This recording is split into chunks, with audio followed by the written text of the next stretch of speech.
Dostlar, DTX rəisi Əlin Ağayevin yanında duran o Bülent Ersoy'a oxşayan bu arvad birsiz kimdir? Onun arvadıdır, Nahidə Nağıyeva. Türkiyədə mədə kiçilmə əməliyyatı zamanı komaya düşübdü.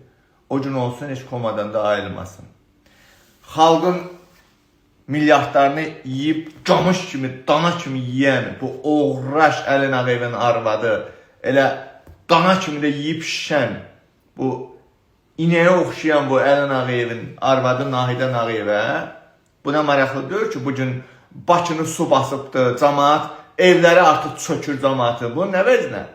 Dana kimi yiyib, kababdan zaten yəqin porsuğa oxşuyur. Görmüsən, eşşəyə dönübdür. Əlin Ağayev. Bunu heç qayırmağa da bilət. Adamın şeyinə hayfı gəlir. Əlin Ağayev. Bu eşşək, dana, porsuğa oxşayan arvadını az yedizdirdi Əlin Ağayev. Biraz da bu yeməkdən bir xalqa da verin, xalq da yesin də. Ölmür ruhunu.